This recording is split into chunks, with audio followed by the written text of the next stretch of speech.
Hey dear nerds, this is Let's Talk About Myths, baby. And I'm here with a very special surprise bonus episode for you on this Valentine's Day. I'm not really a Valentine's Day person.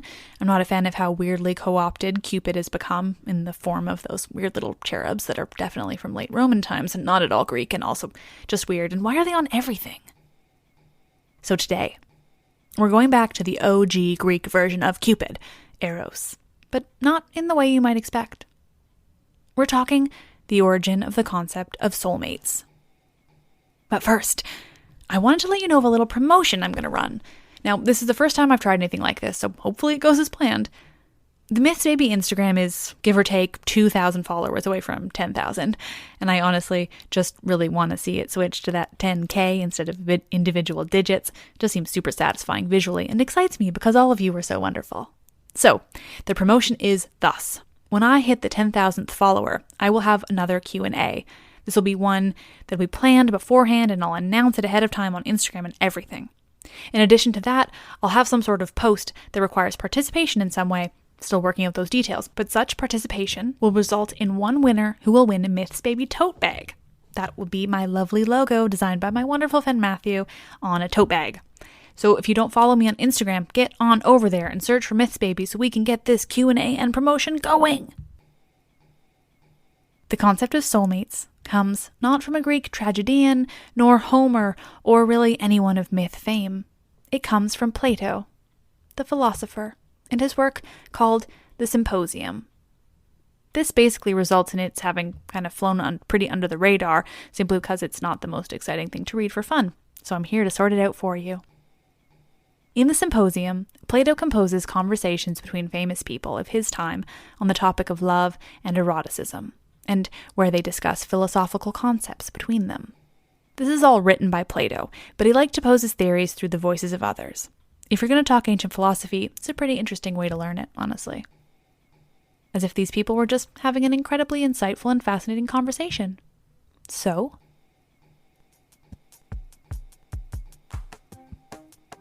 bonus episode, the weirdly wonderful origin story of soulmates. The concept of soulmates in the Symposium is posed by Aristophanes. Aristophanes, you may remember, was a comedic playwright of Athens. He wrote the piece of art that is the Lysistrata. So, generally we love Aristophanes. He's speaking with a number of men. The Symposium takes place at a party of smart men in Athens. They've had some drinks, and they're talking love and sex. Aristophanes believes that humans have failed to understand the importance of love and its impact on, everything. He poses this about the concept, and as a result, about Eros himself. The two are linked in their world. Eros is love, and to Aristophanes, people just didn't understand Eros, or if they did, there would be the most dramatic and impressive temples to him everywhere. If people understood the importance of love, Eros would be the god to praise and worship. This inability to grasp the power of Eros, Aristophanes says, comes from the origin of our human nature, something in our past that makes us unable to comprehend it. In our past, he says, humans were a different breed entirely. Long ago, there were 3 genders, male, female, and a combination of the two, androgyny. But also then, humans were a different creature, round and double-sided. Humans had 4 arms, 4 legs, 2 sets of genitals, and 2 faces. We were doubles. Some were double female, some double male, some one of each. And the 3 genders of this time, Aristophanes says, come from what they were modeled off of. You see, men were modeled off the sun, women the earth, and the combined gender the moon, as the moon itself, they believe, was a combination of the sun and the earth. But these humans were too powerful, and they had guts. They invaded Mount Olympus, and the gods were threatened by their power. It couldn't stand. But they couldn't be destroyed entirely. Then the gods would lose the honors and the sacrifices and all the goodies that come from the humans that worship them. Who could intentionally lose that? Certainly not Zeus. So he had to come up with another plan, another way of dealing with the power these humans had. So he split them. Zeus cut these humans in half. This, he imagined, would make them half as powerful and twice as helpful. There would be twice as many people to sacrifice to and worship the gods.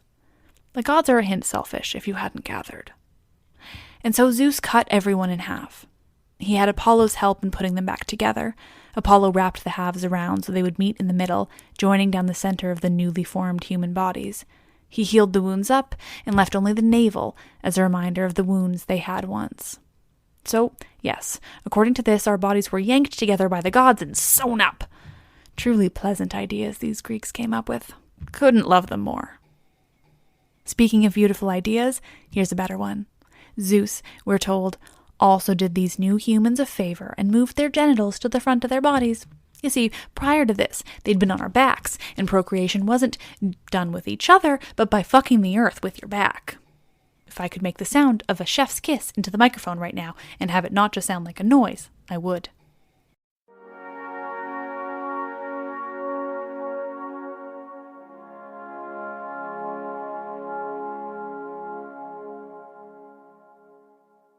These humans, though cut in half and sewn back up, were now missing a part of themselves.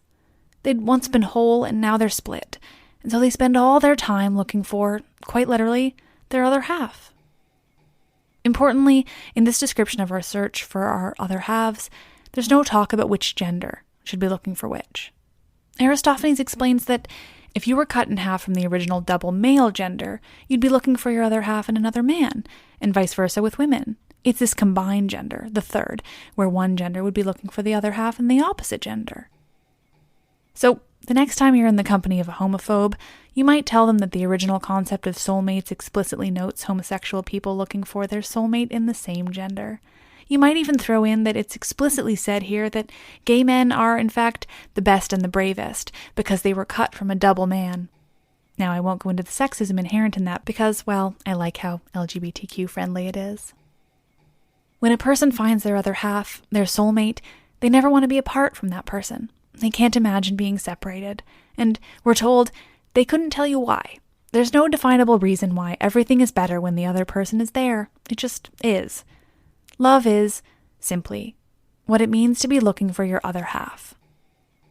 It's the, quote, desire and pursuit of wholeness. Plus, a bonus, the way we are now could still be cut down further if we don't properly revere and sacrifice to the gods.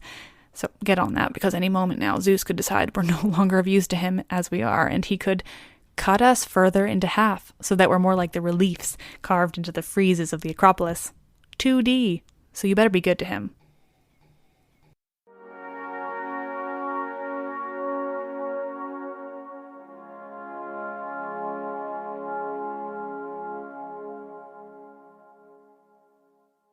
Well, friends, I hope you enjoyed this bonus episode.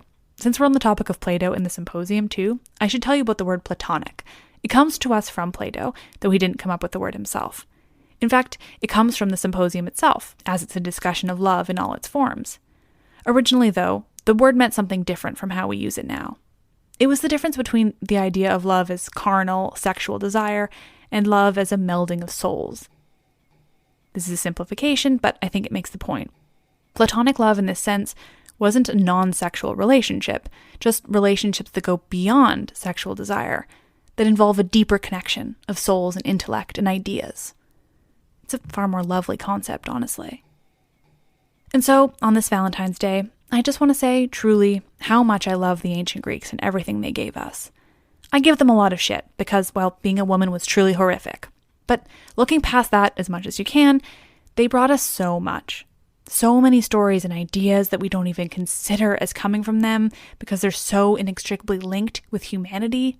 They gave us incredible love stories and incredible adventure stories. They gave us an understanding of the world that is truly historic and life-changing.